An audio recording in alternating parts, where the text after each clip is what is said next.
함께 하신 하나님 말씀 마태복음 6장 13절 마태복음 6장 13절 함께 하겠습니다.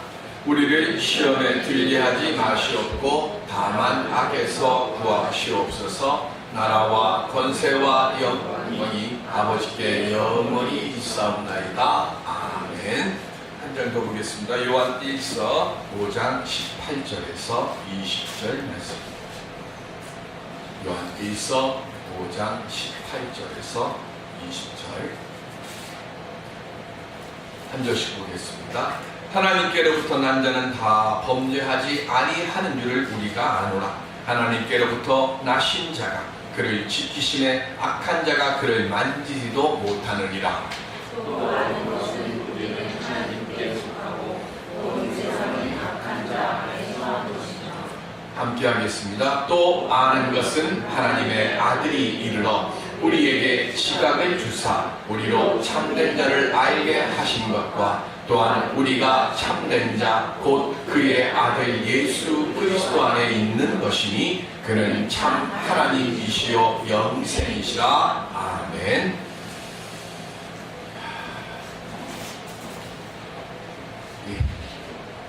말씀하기 전에 먼저 잠깐 나라를 위해서 기도하겠습니다. 반주 좀 부탁드리고요. 어제 200만은 못 모였습니다. 그래도 지금 대통령이 문제가 아니라 이러다 보니까 IMF가 다시 올 수 있는 위기의 상황에 지금 직면하고 있습니다. 정말 나라 어렵습니다. 머리가 나쁘면 고집이라도 없어야 되는데 정말 이 나라가 정말 어찌 될지 모릅니다. 우리 주님 이 나라 긍휼히 여겨주시고 이 나라 지켜주시옵소서. 우리 함께 한 목소리로 2분 동안만 기도하도록 하겠습니다. 주여 아버지 하나님 이 나라를 긍휼히 여겨주시옵시고 아버지 하나님의 은혜 아래서 정말 이 나라가 바로설 수 있게 하여 주시옵소서. 우리 대통령에게 지혜를 더하게 하여 주옵시고 때를 분별할 줄 아는 영을 허락하여 주시옵시고 아버지 하나님이 물러설 때와 나서야 할 때를 분별할 줄 알게 하여 주옵시고 특별히 아버지 하나님이여 이 혼란을 통하여서 우리의 경제의 지표들이 점점 정말로 아버지 하나님이여 최악의 자리로 치닫고 있사오니 아버지 하나님 도와주시옵소서. 이 나라 아버지 하나님이여 다시는 제2의 IMF와 같은 그런 고난의 시간을 겪지 아니할 수 있도록 도와주시옵소서. 아버지 하나님이여 모든 막혀있는 것들이 열려지게 하여 주시옵시고 정말로 아버지 하나님이여 우리들에게 신령한 지혜와 능력을 더하게 하여 주옵시고 깨어서 아버지 하나님이여 이 나라를 지켜갈 수 있는 우리의 심령들 우리 믿는 성도들이 될 수 있게 하게 하여 주시옵소서. 아버지 하나님이여 미리가 바르게 판단되어질 수 있게 하게 하여 주시옵시고 내가 무엇을 해야 할지를 빨리 할 수 있게 하게 하여 주시옵소서. 주여 돌보아 주시옵소서. 이 나라 이 백성들 긍휼히 여겨 주시옵소서.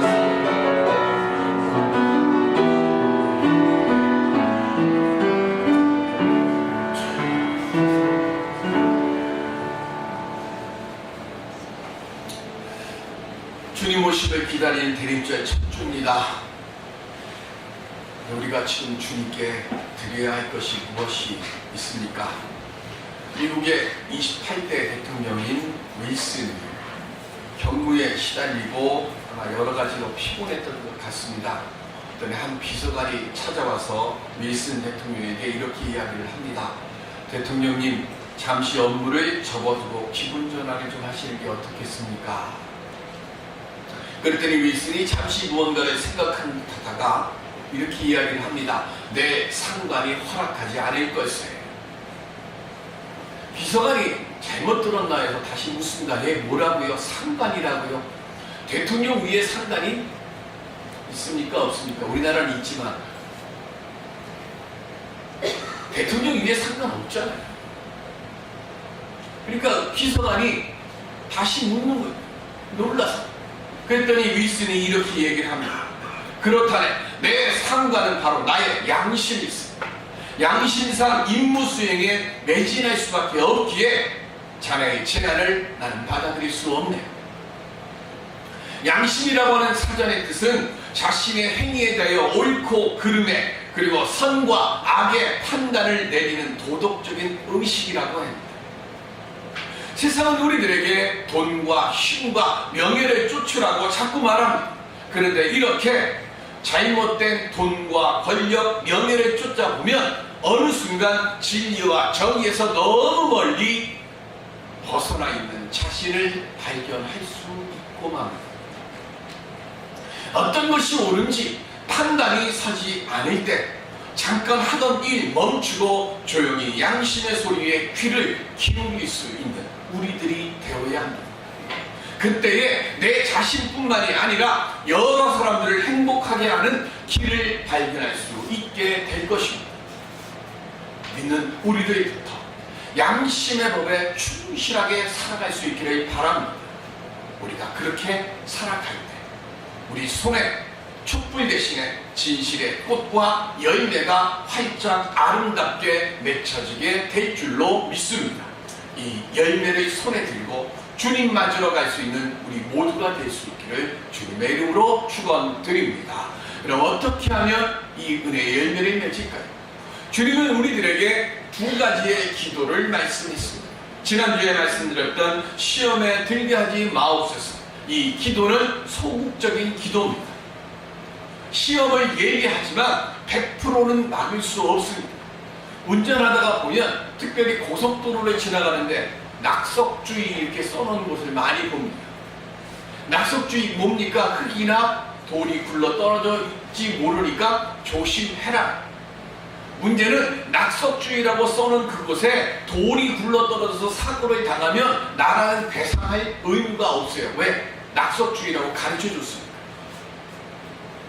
안 가르쳐주고 사고를 당하면 나라가 책임을 지지만 낙석주의라고 써놓은 데를 사고가 나면 그거는 운전자 부실이랍니다. 그러니까 어떻게 합니까? 가다가 낙석주의 보이면 가다가 차 멈춰서고 돌이나 흙이 굴러 떨어지는지 확인해 보고 그리고 운전하고 가야 됩니까? 그렇게 되면 돌이나 흙에 다치는 것보다 뒷차가 와서 박아버릴 거예요.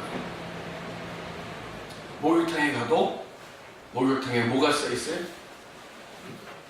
미끄럼 조심하십시오. 이렇게 써있어요. 바닥이 미끄러우니 넘어지지 마십시오. 그거 써놓고 목욕탕에 넘어지면 목욕탕 책임이 없대요. 안 써놓고 넘어지면 책임이 있지만 제일 좋은 방법은 안 가면 돼요. 그런데 안 갈 수가 없잖아요. 안 갈 수가 없으니까 이것을 찾아가야 됩니다. 그럼 어떻게 합니까? 정신 바짝 차려요.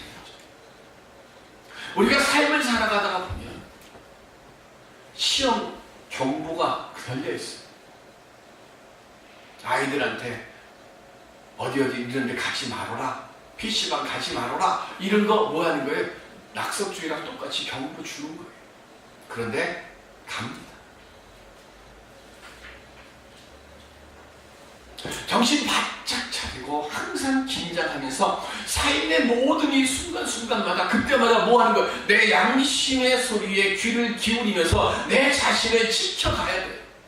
그런데 이렇게 해도 시험에 빠질 수가 있습니다. 그래서 예수님께서 두 번째로 적극적인 기도를 우리에게 말씀하고 있습니다. 그게 뭡니까? 우리를 악에서 구하옵소서. 내가 할 수 있는 방법보다는 하나님의 도우심이 절대적으로 요구되는 것, 그것을 지금 주님께 부탁하는 거예요. 악이라고 하는 말을 헬라어로는 투포네로 이러는데 단수로 쓸 때는 사탄, 복수로 쓰게 되면 악한 행위를 말하는 겁니다. 즉 사단과 사단의 세력에서 나를 구해 주십시오. 이게 기도예요. 그런데 다만이라고 하는 말을 앞에 붙여놨어요. 악에서 구하옵소서라고 하는 말을 하기 전에 예수님께서 다만이라고 하는 말을 썼습니다. 이 다만이라고 하는 말은 두 가지 뜻이 있어요. 하나는 but, 그러나, 그리고 또 하나는 only입니다. 오직. 이 두 가지를 같이 놓고 풀어보면 뭐냐면, 시험에 들었다 할지라도 악에서 나를 구해 주십시오 라고 하는 것이고, 또 하나는 우리에게 가장 간절한 기도의 제목은 오직 주님 나를 악에서 구해 주십시오 이렇게 기도하라는 겁니다. 왜요?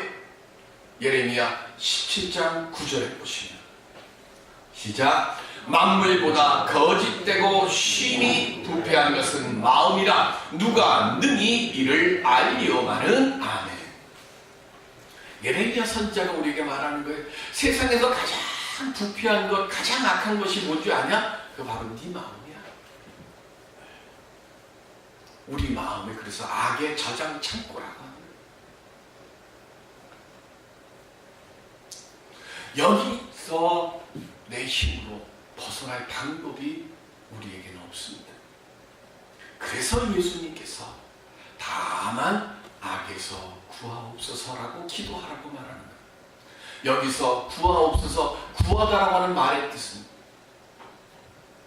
군대 용어입니다. 포위망에서 풀어주다라는 거예요.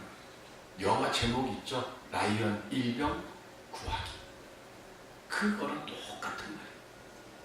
적진 속에 있어요.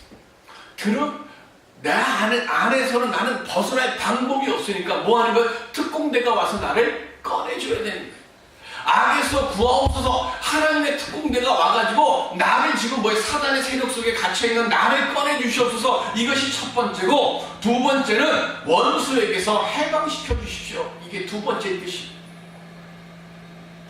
나를 미워하고 나를 음해하고 나를 시기하고 나를 주저앉히려고 하는 사람들, 세력들이 내 주변에 어찌 그리 많은지 꽁꽁꽁꽁 겹겹이 묶여있는 것 같은 그 모습으로 지금 내가 있으니까 하나님 여기에서 나를 좀 풀어주십시오. 내 능력으로는 감당할 수 없으니까 나를 꺼내주십시오. 사단이 나를 지금 종으로 삼으려고 하는 이 절박한 상황에서 포위망을 좀 깨트려 주시고 원수들을 멸하여서 벗어날 길을 하나님 내게 주십시오. 그렇게 간절히 기도하는 것, 그게 다만 악에서 구하옵소서, 이 기도의 뜻이라는 거예요. 그러니까 이거 편하게 할 수 있는 게 아니라 정말로 진실하고 간절한 마음으로 우리를 시험에 들게 하지 마옵시고 다만 악에서 구하옵소서, 이 간절함으로 하나님께 기도할 때 우리를 시험에서 건져주시고 우리를 세상의 모든 악한 시련으로부터, 세력으로부터 주님께서 우리를 지켜주실 줄로 믿습니다. 그걸 지금 주님께서 우리에게 능력으로 가르쳐 주신 거예요. 악에 빠져있지 않게 하여 주시옵소서. 이미 또 내가 악에 빠져있다 할지라도 하나님 나를 그 악에서 건져내어 주시옵소서. 나뿐만이 아니라 주님이 우리에게 가르쳐 주신 기도는 나를 위한 기도가 아니라 무슨 기도예요? 우리를 위한 기도입니다. 그러니까 내 자녀들, 그리고 우리와 함께 믿음 생활을 하는 우리의 교우들, 이들 중에 누군가가 시험에 빠져 있거나 악한 의 세력에 걸려 있으면 그를 위해서 내 기도를 하는 것만큼 그렇게 간절하고 그리고 진실되게 주님께 기도할 때, 그때 주님께서 우리의 이 간절함을 들으시고 우리를 시험에서 건져주시고 악에서 구하여 주실 줄로 믿습니다. 신자답게 악을 분별하고 판단하고 날마다 하나님께 구하고, 그리고 하나님께서는 그런 심령들에게 악을 품거나 행하지 않도록 우리를 돌보아 주십니다. 그리고 우리로 하여금 그 악한 세력들로부터 친히 지켜주신다 그랬어요. 그런데 우리가 이렇게 아무리 선하게 살고 바르게 살려고 해도 우리 능력 밖의 일이 있어요. 이사야서 45장 7절에 보시면 시작. 나는 복도 짓고 어둠도 창조하며 나는 평안도 짓고 환난도 창조하나니 나는 여호와라 이 모든 일들을 행하는 자니라 하였노라. 아멘. 우리 하나님이 뭐도 짓고 뭐도 창조하셨어요? 어둠도 짓고 복도 창조하셨어요. 평안도 짓고 환난도 창조하셨어요. 지난주에 말씀드렸습니다. 주님이 주시는 시험은 우리를 파멸에 이끌어가는 시험이 아니라 우리로 하여금 뭘 얻게 하는 거예요? 복을 얻게 하는 연단으로 주님이 우리에게 주십니다. 주님이 지금 복도 짓고 어둠도 지었다는 이 이야기는 하나님이 우리에게 하나님을 알게 하는 복을 먼저 주셨고, 그리고 그 속에서 어둠이 뭡니까? 요한일서에 나오는 것처럼 주님을 떠난 자들은 다 어둠 속에 있는 거예요. 그러니까 내가 어둠 속에 거하지 않도록 내가 깨어 있어야 하는 거예요. 내가 열심히 살아요. 그래서 평안을 얻습니다. 그런데 내가 감당하지 못한 일들이 내게 환난으로 와. 이 환난이라고 하는 히브리어가 라인데, 이 라라고 하는 말의 뜻은 도덕적인 악이 아니라 자연적 죄입니다. 천재지변을 말하는 거예요. 내 자신이 아무리 선하게 나 자신을 지켜가려고 해도 천재지변이 일어나는 그 고난을 당할 때, 그때 그 우리 능력 바뀌잖아요. 그때에도 하나님께 기도할 때 그것이 시련으로 끝나게 하시지, 그것 때문에 우리로 하여금 파멸로 머물게 하는 그 일에 하나님이 우리를 서지 않도록 해주신다는 겁니다.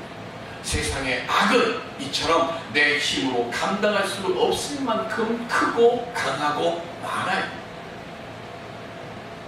교회를 나누는 분들이 있어서 신방을 갑니다. 그러면 이런 얘기들을 많이 합니다. 목사님, 기도하고 성경 읽는 거 제가 열심히 하지는 않지만 그래도 내 신앙 약해지진 않습니다. 내가 신앙생활 제대로 하지 않고 잘못 살아서 지금 제가 이런 어려움 당하고 있으니까 이거 제가 감당해야죠. 이모님만 잘 수습하고 나면, 그리고 제가 정리한 다음에 다시 제가 교회에 나가서 신앙생활 하겠습니다. 무언가 많이 깨달은 것 같고요, 그리고 무언가 많이 아는 것 같은 그런 말이 들어보면, 그리고 아주 겸손하고 책임감이 많은 것처럼 보입니다. 그러나 이건 큰 교만이고 착각입니다. 내가 누군지를 아직 모르는 거예요. 이 버릇 고치고 가겠습니다. 술 끊고 가겠습니다. 이 문제 해결하면 제가 가겠습니다. 이것만큼 큰 착각 없습니다. 문제를 해결했기 때문에 하나님 앞에 나오는 것이 아니라 문제를 해결받기 위해서 우리들은 하나님 앞에 나와야 되는 줄로 믿습니다. 문제 해결하고 나면 그거 누가 해결하는 거예요? 내가 문제 해결하는 건 아닙니다. 내가 해결할 수 있음에도 불구하고 내가 해결한 불완전한 해결이 되는 거예요. 하나님과 함께 해야 그것이 온전한 해결이 되는 것이고, 하나님과 함께 해야 거기에 내게 능력이 되어지는 은혜로 이 시련과 이 시험이 내게 복으로 변하여지는 줄로 믿습니다. 그런데 이걸 뭐예요? 내가 교만해. 창세기 3장 21절에 보시면 시작. 여호와 하나님이 아담과 그의 아내를 위하여 가죽 옷을 지어 입히시니라. 아멘. 아담과 하와가 범죄한 뒤에 제일 먼저 행한 게 뭡니까? 무화과 잎사귀, 나뭇 잎사귀로 자기의 벌거벗음을 가린 겁니다. 부끄러움을, 수치를 가린 거예요. 그런데 나뭇잎사귀가 아무리 커도 그거 움직이면 찢어지고 떨어져 나가요. 다시 수치와 부끄러움이 다시 나와요. 그래서 주님이 아담과 하와를 내어 쫓기 전에 뭘 주셨어요? 가죽옷을 주십니다. 가죽옷을 지어서 입히셨다는 것은 하나님이 손수해서 입히셨을까요? 아니에요. 삶을 살아가 가죽옷을 지어서 만들어서 입을 수 있는 방법과 기술과 그리고 그 모든 지혜를 하나님께서 아담에게 허락해 주신 거예요. 아담과 이 하와에게 이렇게 하는 것이야 라고 그들에게 그것을 지어 입혀서 뭐 했어요?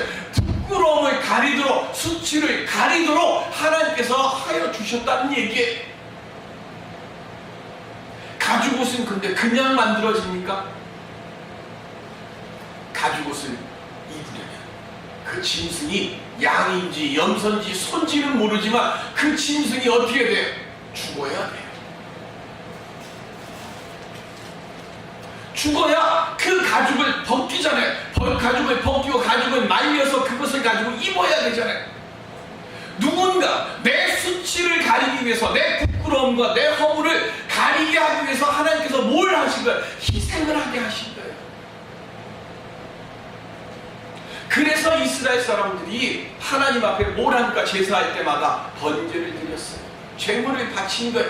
하나님께서 내 부끄러움을 가리게 하기 위해서 먼저 짐승을 보내고 그 짐승을 통해서 내 허물을 가리게 하는 것처럼, 그래서 백성들이 내 죄를 사함받기 위해서 하나님 앞에 제물을 드렸는데, 이것을 지금 우리 하나님께서 예수 그리스도를 이 땅에 보내셨어요. 우리의 모든 부끄러움과 수치와 허물을 어떻게 한 번에 씻어주셨잖아요. 그게 십자가 은혜 아닙니까? 그러니까 우리가 하나님 앞에, 우리 주님 앞에 내 죄를 사하여 주시옵소서라고 기도할 수 있는 근거는 뭐예요? 십자가의 은혜, 공로 힘입어서 하나님, 내가 이렇게 수치가 있고 내가 이렇게 부끄러움이 있지만 주님의 은혜, 주님의 사랑을 힘입어서 주 앞에 나왔사오니 주여 나를 시험에서 건져 주옵시고 주여 나를 악에서 건져 주시옵소서. 인간이 범죄했을 때 하나님께서 가죽 옷을 지어 입혀주셔서 우리의 수치, 우리의 허물을 가려주신 것처럼, 오늘 우리가 죄를 범하거나 피하거나 숨거나 도망치지 말고 하나님 앞에 나와서 주 앞에 내 죄를 토설하는 거예요. 왜요? 왜 우리가 하나님께 악에서 구하여 주시옵소서라고 간구해야 됩니까? 하나님이 우리의 아버지시기 때문에 그렇습니다. 자녀들이 아무리 못난 짓 해도, 아무리 잘못된 자리에 있다 하더라도 부모는 그 자녀의 앞길을 위해서 언제든지 얼마든지 도와주려 하지 않습니까? 때로 옆에 집, 친구네 집, 누구네 집 아들 잘난 거, 똑똑한 거, 착한 거 하면은 일부러 애들이 들으라고 얘기하잖아요. 왜? 거기까지는 안 가더라도 너도 한 번쯤 그만큼은 생각 좀 해봐라. 그러면 아버지가 정말 좋겠다. 말 한마디라도, 뭐 행하는 거 하나라도 좀 그렇게 해보라. 하나님도 똑같은 거예요. 하나님 우리를 위해서 언제든지, 그리고 어느 때든지, 어떤 곳에서든지 우리 하나님 찾아오기를 우리 주님 기다리시잖아요. 그래서 사도 바울이 에베소서 5장 15절 16절에 이렇게 말씀합니다. 시작. 그런즉 너희가 어떻게 행할지를 자세히 주의하여 지혜 없는 자같이 하지 말고 오직 지혜 있는 자같이 하여 세월을 아끼라. 때가 악하니라. 아멘. 세월을 아끼라는 이 말의 뜻이 뭡니까? 지금 시간이 악한 가치관과 풍조에 얽매여 있기 때문에 이 세계에 좀 얽매이지 말고 하나님께 의지해서 자유와 얻어서 이 주어진 시간들을 헛되게 살지 말라는 것 아니에요. 성도들은 하나님께서 나를 지켜보고 계심을 항상 기억하면서 살아가야, 그래야 세월을 아끼는 삶이 되는 거 아닙니까? 작은 병원을 운영하는 원장이자 교회 장로님이 한 분 계셨습니다. 근데 이분의 병원이 나날이 성장해 가는 거예요. 그러니까 어느 날 이 원장님 자기 병원을 찾는 사람들에게 그 이유가 무엇인지를 설문조사를 했습니다.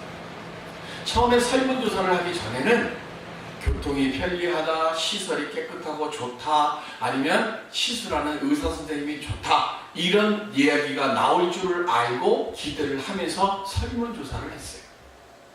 그런데 설문의 결과가 전혀 다른 답이 하나 나옵니다. 수간호사 출신으로 은퇴한 뒤에 이 장로님의 병원에서 10년 넘게 복음을 전하면서 아주 모든 사람들을 만날 때마다 밝고 따뜻한 미소를 하면서 환자들 돌보아주고 가족처럼 사랑해주고 그렇게 자원봉사를 하면서 섬기던 권사님이 한 분 계셨는데, 환자들이나 가족들 중에 많은 사람들이 이 권사님 때문에 이 병원을 찾습니다 라고 대답을 하는 거예요. 뜻밖의 답을 들은 이 원장님이 너무 고맙고 너무 감사해서 그 감사한 마음을 전하고자 어느 추석에 감사한 마음 표현하기 위해서 봉투에다가 200만 원을 넣어가지고 간호사에게 이야기를 해서 권사님 가방에 좀 넣어드리라고 했습니다. 다음날 아침에 권사님이 원장님을 찾아왔어요. 그는 이렇게 말을 시작합니다. 원장님, 제가 10년 동안 보상받기 위해서 이 일을 한 것이라고 생각하시는 겁니까? 만약 이 보상이 원장님과 병원으로부터 받는다면 저는 내일부터 병원에서 이 일을 할 수 없을 것 같습니다. 이것을 받는다면 제가 물질의 보상을 받아서 봉사한 것이 되고 그렇게 되지 않겠습니까? 저는 만약 제가 이것을 받는다면 더 이상 기쁨으로 이 일을 계속할 수 없을 것 같습니다. 원장님, 제발 부탁드립니다. 저는 하늘의 상만 받겠습니다. 저의 하늘의 상급을 빼앗아 가지 말아 주십시오. 수많은 공직자들, 대통령을 비롯해서 국회의원들 모두 다 나라와 국민들을 위해서 봉사하겠다고 선거 때마다 나와서 이야기를 합니다. 정말로 그들이 봉사하는 마음으로 임해도 일을 했다고 하면 분명 대한민국 지금보다 행복한 나라가 될 것입니다. 그런데 현실은 어떻습니까? 수많은 부정과 부패의 악에 지금 흔들리고 무너져 내리고 있지 않습니까? 주의 일도 마찬가지입니다. 힘든 봉사를 하더라도 꿋꿋이 이겨내면 하늘의 상을 받을 수 있다는 생각으로 기도하며 기쁘게 임할 때 그때 하나님의 은혜의 돌보심과 영광이 그 일하는 자리, 그 일하는 솔 위에 온전히 임하여 질 줄로 믿습니다. 나라나 교회마다 하늘의 상 받는 천사들이 이처럼 늘어날 때 우리는 악에서 구원을 받을 뿐만이 아니라 하나님께로부터 주어지는 수많은 감사의 열매들이 이 땅과 교회 그리고 우리의 가정에 풍성하게 맺혀지게 될 줄로 믿습니다. 이 시간 이 은혜를 온전히 받아 누릴 수 있는 우리 모두가 될 수 있기를 주님의 이름으로 축원드립니다. 기도합니다.